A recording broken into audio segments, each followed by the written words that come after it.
ঠোঁটস্থ যেন থাকে। দুইটার সময় তওবা কবুল হয় না, চিৎকার করে বলেন কয় সময়? এক হলো বাদাল গারগারা, গরগরানি যখন আসে, মালাকুল মাউত যখন চলে আসে, মালাকুল মাউতরে যখন দেখে ফেলবেন তখন তওবা কবুল হবে নাকি? কথা কন। ফেরাউনের নাম শুনছেন? ওরা যখন আল্লাহ লোহিত সাগরে ডুবাইয়া পানি খাওয়াইতে লাগলো, পানি খাইতে খাইতে পেটটা হয়েছে এত বড়, আর পানি খাইতে পারেন। এরপর হাত তুলে কয় আনা মিনাল মুসলিমিন, কোরআনের আয়াত, আনা মিনাল, হাত তুলে কয় আমি মুসলমান। ফেরাউন না বলে মুসলমান, আমরা যাবো কই? কথা কন।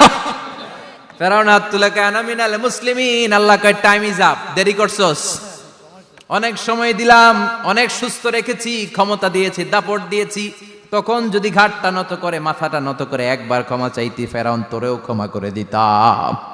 কিন্তু সময় শেষ হওয়ার পরে আমি মুসলমানদের অন্তর্ভুক্ত বললে কোনো লাভ হবে নাকি? আল্লাহ বলল সময় নাই, সময় শেষ। কারণ মুসা আলাইহিস সালামের চাচাতো ভাই অনেক দাওয়াত দিল, জাকাত দে, কারণকে জাকাত দিব না, এই সম্পদ আমি কামাইছি, আল্লাহ দেয় নাই। মুসা আলাইহিস সালাম বললেন তাহলে আযাবের অপেক্ষা কর। আযাব চলে আসলো। আল্লাহ বলেন মুসা সেফ জোনে যাও, সরো, এখনই আযাব। ফাখাসাফনা বিহি ওয়া বিদারিহিল আরদ, পুরো ফাইয়ুমের জমিনটার আল্লাহ কাঁপিয়ে দিলেন, আর কারুনকে সহ পুরো সম্পত্তি তার জামিনের ভিতরে দাবিয়ে দিলেন।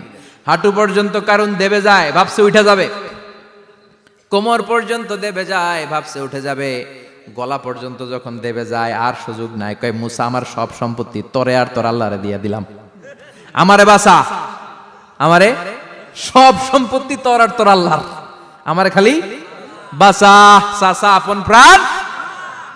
আল্লাহ বলে সময় শেষ। তার মানে বাদাল গারগারা তওবা কিন্তু আর কবুল হয়। এই হলো একটা। নাম্বার 2, বাদা তুলুই শামসি মিন মাগরিবিহা, প্রতিদিন চাঁদোলাতে সূর্য কোন দিক দিয়ে ওঠে? কথা কয় না? পূর্ব দিকে। কিয়ামতের আগ দিয়ে সূর্য আর পূর্ব দিকে উঠবে না, পশ্চিম দিক থেকে উঠবে। যেদিন প্রভাতে পশ্চিম দিক থেকে সূর্য উঠবে, ওই দিন থেকে তওবার দরজাটারে বন্ধ করে দিবে কে? আল্লাহ। তার আগ মুহূর্ত পর্যন্ত জীবনে যত গুনাহ করেছি, অন্যায় করেছি, চোখের পানি ছেড়ে ক্ষমা চাইলে ক্ষমা করবে কে? শয়তান আল্লাহর চ্যালেঞ্জ